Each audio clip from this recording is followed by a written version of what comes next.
homeschool world. My name's Connie Merritt, and I'd like to welcome you to the Home Educators Workroom. Today we're going to do something a little bit different. I decided that most home educators don't necessarily include their child in the conversation. And this one right here has already graduated. She has moved on and has finished her freshman year in college. And this is my daughter, Rachel, who survived homeschool. Hi. So we're going to have a discussion today about maybe her experiences and some things that maybe as a homeschool educator, you should maybe consider for your son or daughter. A lot of what we did was discussion, and not just about the curriculum, but just talking to each other and understanding a little bit more about things.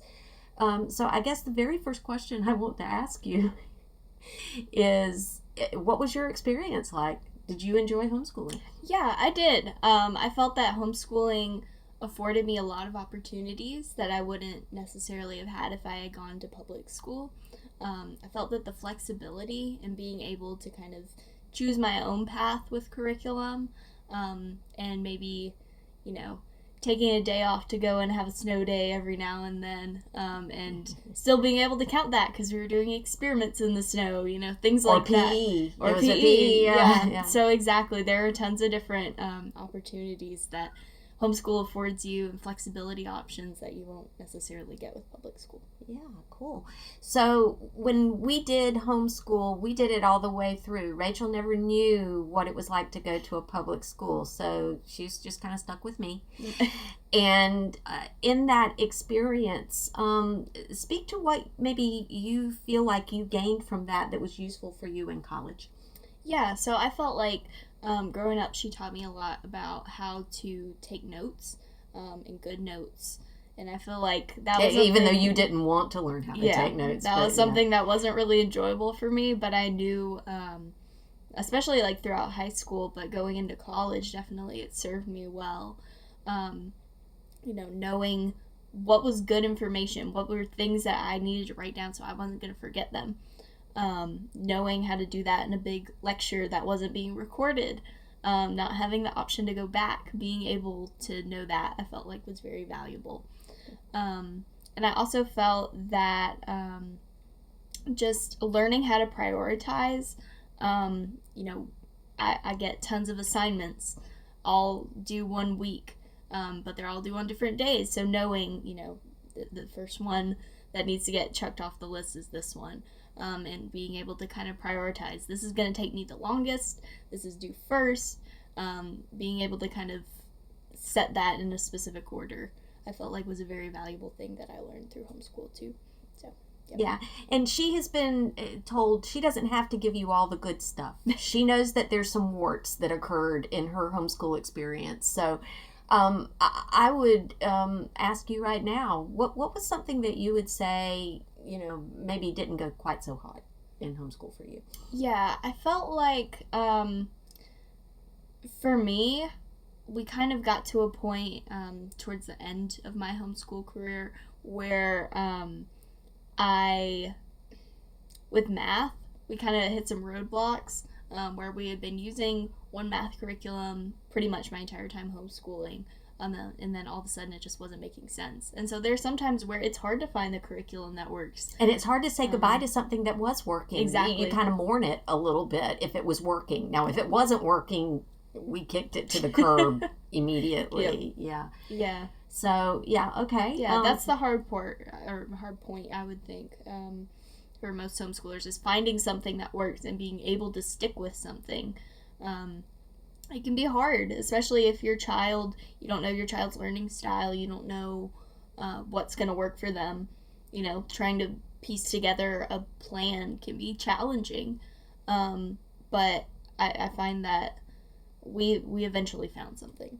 Yeah. Regardless of whether it was writing, math, we eventually found something that works. So, that's something I would say to y'all is that it can be challenging, it can be hard, but keep pushing. You're eventually going to find something. Yeah, and it was more distressful. We talked about, you may not have seen the last video, but talked about how there were some tears Yeah. And tears from both of us. That there would be some days where we would just sit around and we would just hold each other, and we might have been having some tears, but really having that heartfelt conversation about this isn't really working. And it may be from me saying that to her, or for her going, Mom, or even younger, Mommy, this isn't working. So it's okay if something's not working. Yeah. It's okay, and it's okay to move from it. And hearing that from a student is important. I can tell you that all day long, but it made her a happier camper when Mom said, okay, we're done. We're not going to do that anymore. And it was like the weight of the world, was lifted. Yeah, and that doesn't have to be a shameful thing. It's not like a failure on your part, not on your child's part. It's just sometimes things don't work. Yeah, and you don't get that in public school. Yeah. Once they pick up curriculum, the system has to agree that this is the curriculum that everybody's going to use. And if it doesn't work for a child sitting in a public classroom, they're stuck. There's nothing they can do. In homeschool, we're not stuck. We can move. We can do something different. So I want you to speak about maybe the idea of the things that worked really well as you transitioned to college, things that maybe some people don't think about as far as homeschool going to college. Because sometimes people think, oh, they were stuck at home all the time and they never got to work through some of the things that a kid in public school would do. And being that you were an only child, that could be even more pronounced. Yeah. So what was it like walking into college? And Yeah, I mean, I feel like every kid is going to kind of have that shock a little bit of, you're on your own for the first time. I mean, you have a roommate, but you're, away from your parents, away from kind of your support system. And so you're meeting new people, new classes, new professors, all that stuff. And so I felt like with homeschool, I felt like I was prepared. I felt like Good. I felt like I had the resources I needed. But I also, it was a little scary. And so I feel like that's something, regardless of whether you homeschool your kid or not, you're going to have a little fear stepping into college. But I felt like it was more so the unexpected, and it wasn't like, oh my gosh, I don't know what I need to know for this class. I knew everything that I needed going into a class. I never had a moment where I was like, oh my gosh, we never covered this. I always had whatever I needed as a prerequisite. So, but it was okay too that we didn't necessarily, and I think a homeschooler needs to understand, you're not going to learn every single solitary thing. Like earlier this year, you told me during your American history course up at school that it was like, you didn't cover all of these, I forget what was it? It was something that I hadn't covered, and I was like, treaties. You said, you didn't cover these treaties, and I was like, well, there's no way that I would cover all of that. Yeah. And that was something that her professor was obviously, able to cover for her. Yeah. So... But it's, like you said, it's okay that it's we okay. did it. Yeah, because, I mean, and I tortured, early on, I would sit there and going, I can't get that in, or I'm getting that in, but I'm not able to do as much with it as I want to because of certain circumstances that we would have to maybe move from some things. And she didn't know. She would sit there and go, okay, we're just moving on to the next thing. And it was a matter of, I'm going, am I doing something that's a deficit for her? Am I failing my daughter?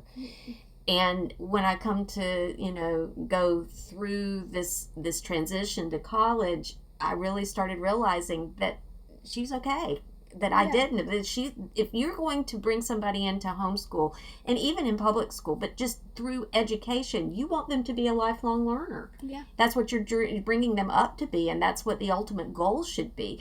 And so when she, takes off to school, she's not just learning that one thing in that one class, but that actually translates into things later on in life and things that she can use in her major. Yeah. So there were some things that we had done with dual enrollment, and I know a lot of homeschoolers have a question about dual enrollment.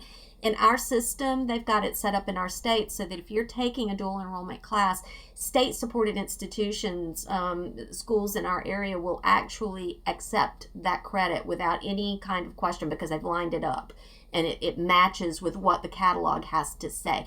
And we talked about doing dual enrollment. Some people do it to the point where they'll do an associate's degree in 2 years and have great things already ahead of them, and they don't have to go through the full 4-year institution. But as you take a look, some people can't do that, and we couldn't do that. There was just life was happening like crazy. And so we made a decision and to just kind of approach something. It gave her a little bit of experience with what college would be like. So speak to that a little bit. Yeah, so we only did one real class for dual enrollment with me, but I felt that it was incredibly beneficial. I took it my senior year of high school, and first semester. First semester.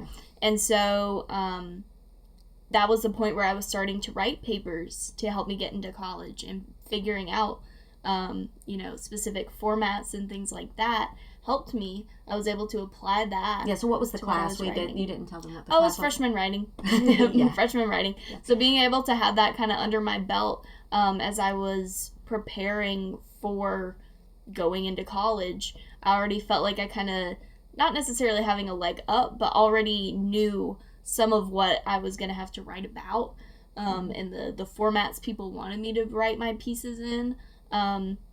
It became less of a stressor for you, I felt like. She was really glad she took that class, exactly. I think. Yeah, it was something that I felt, instead of having to adapt to a new format of writing, a few new styles of writing, I was just having to adapt to whatever my professor required of me. Yeah. It was less of a rethinking the wheel kind of thing, and more so, little tiny adaptations.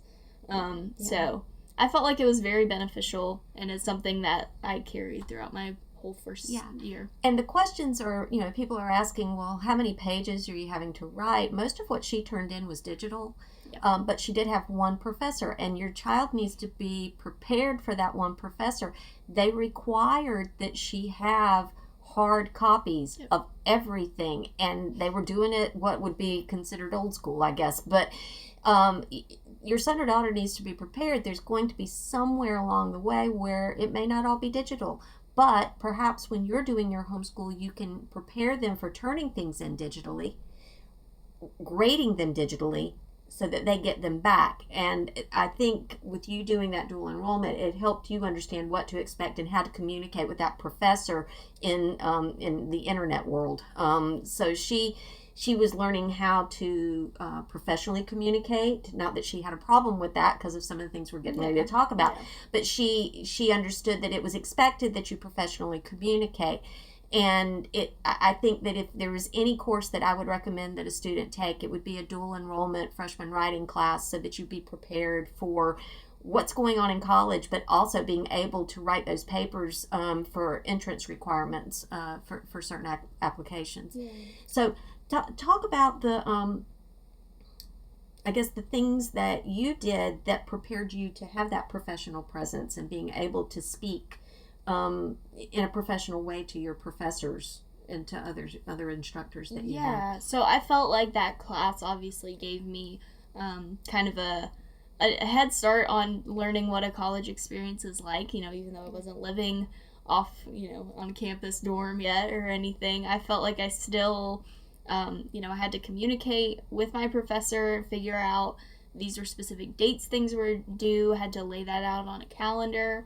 But in terms of talking with the professor, it could be kind of intimidating just stepping into a whole new experience and then having to figure out, these people are insanely qualified. I don't want to refer to them in a mean way. I don't want to say something and have it come across bad.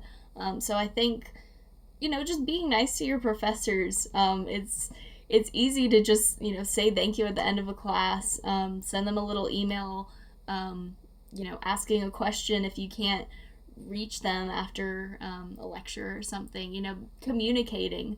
And there's a lot of times where homeschoolers are kind of led to believe that if you're communicating with somebody, if you're asking a question, that sometimes people feel that it's disrespectful, and they don't encourage their children to ask questions. And we constantly encouraged her to ask questions and do it in a way that can be very respectful of the person, that it's engaging as opposed to, being like this. Yeah. And she learned that, and it was encouraged within that dual enrollment class. So I think that helped in the transition to a 4-year university as well. Yeah.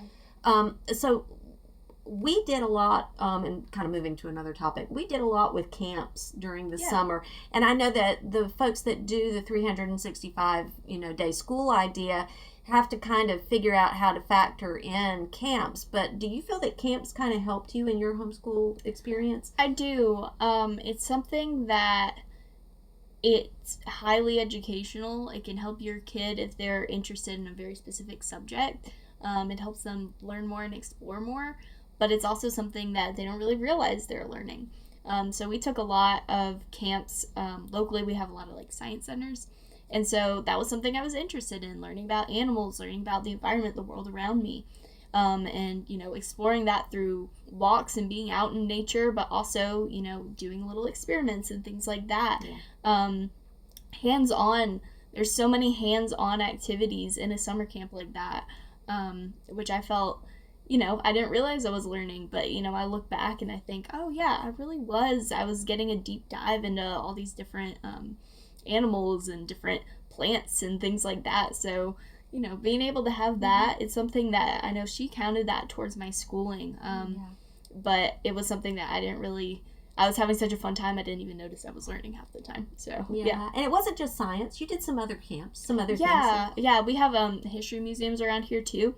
And so there was one history museum in particular where you were able to kind of go through and learn about the specific trades of a town and what it took to keep a town running.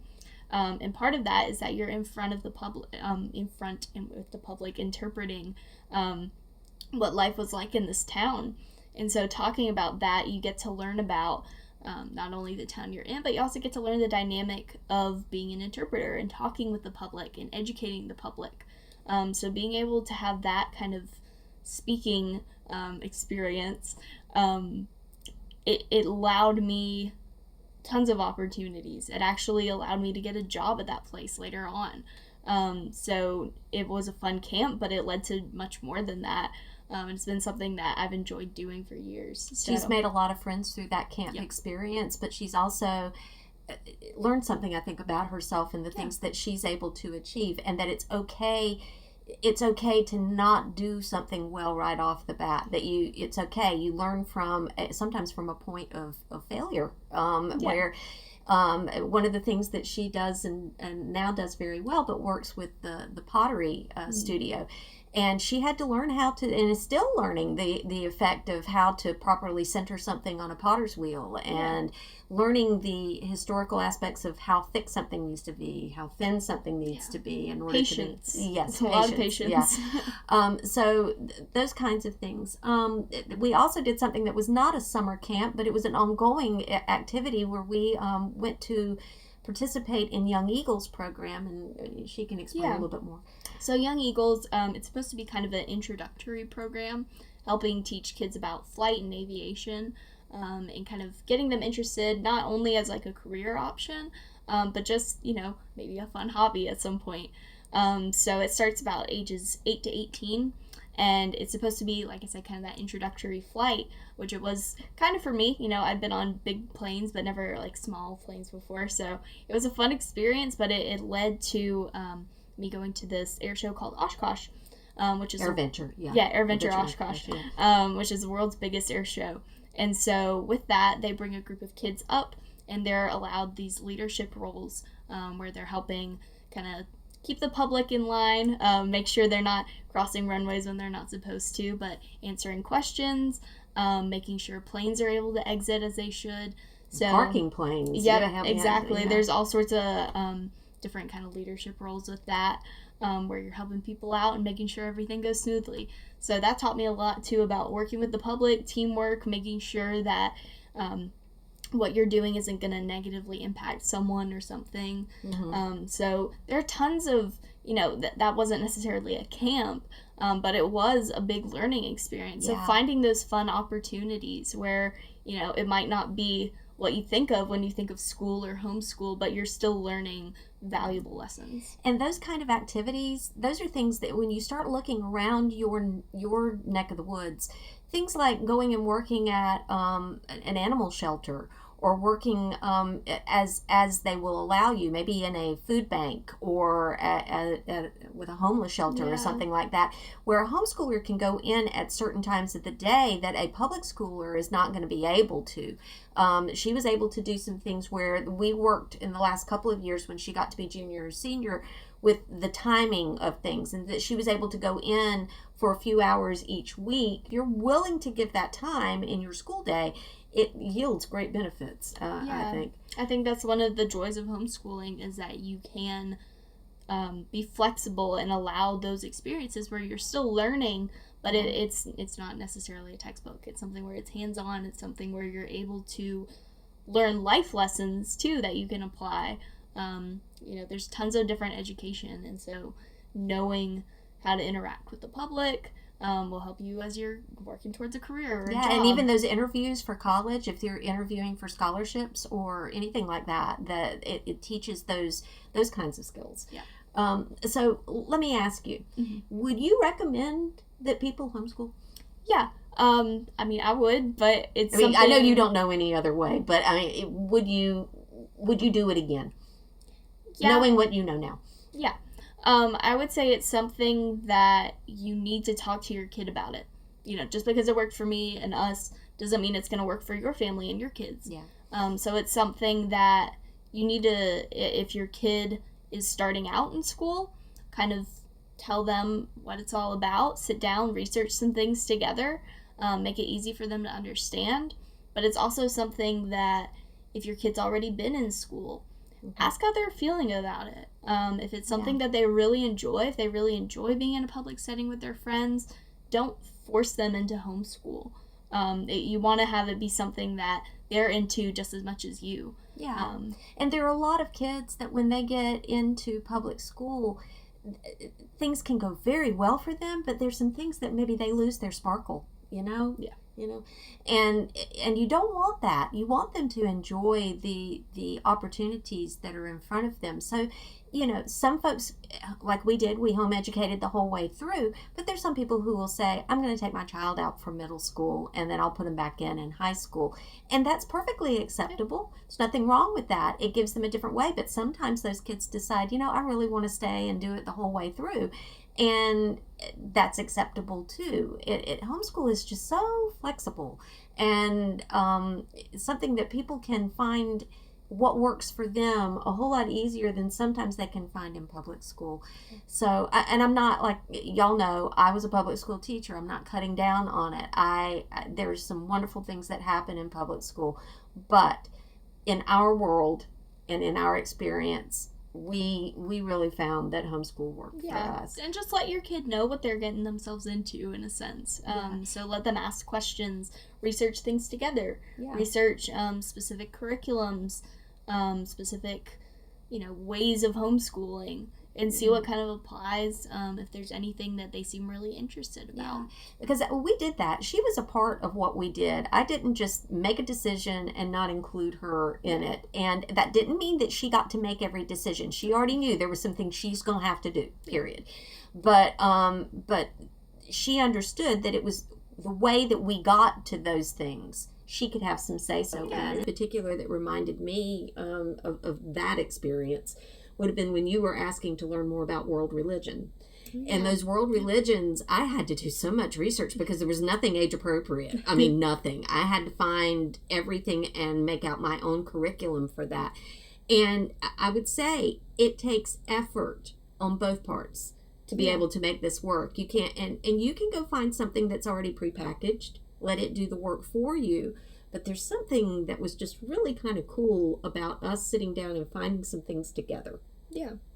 And working it out together, and me coming up with some things, and then her saying, but how about this, and we did that Working together. With your kid is a really big part of homeschool, I think, for us at least. It worked with my heart quite a bit. Yeah, it's been something where, if your kid's interested in a specific subject, so say they're interested in They like going out and picking up rocks and digging in the dirt, maybe studying some geology.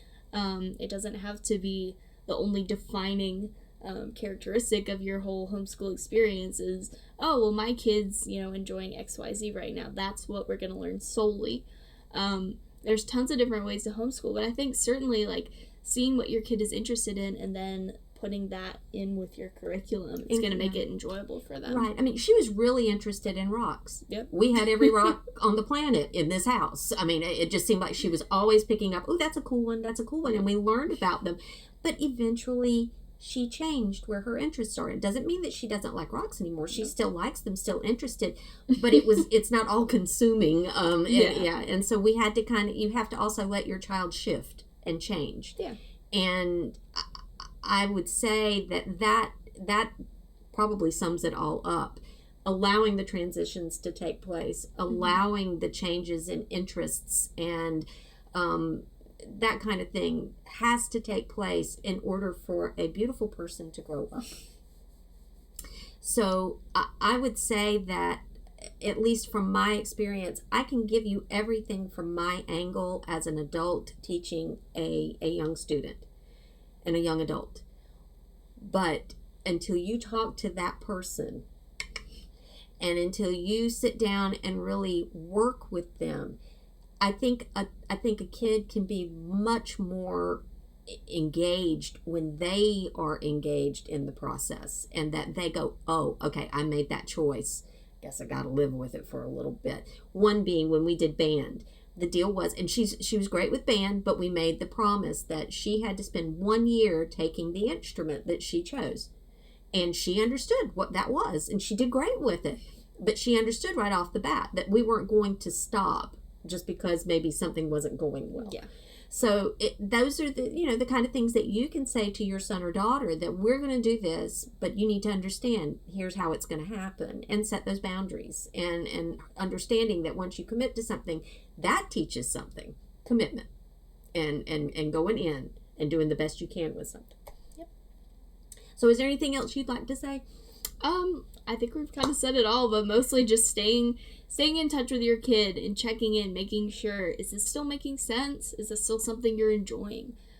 It's okay to decide, maybe I need to change what we've been doing this year. There's no problem with that, and I think that's, like I said, one of the good parts of homeschooling is that you're able to change, you're able to adapt.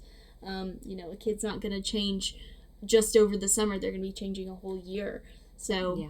And sometimes it's changing every week. Yep. Yeah, exactly. And so be flexible. I think that would be the key element that we both would agree on. Yep. Be willing to be flexible, and that's going to yield you a lot of really great results.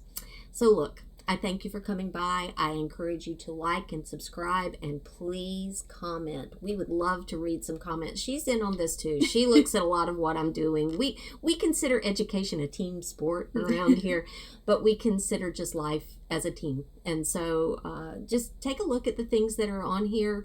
I'm not going to put a lot of the stuff in the description. I think this one's just listening to it will yield some results. But please like, subscribe, and give us some comments. And look forward to seeing you again next time. Take care.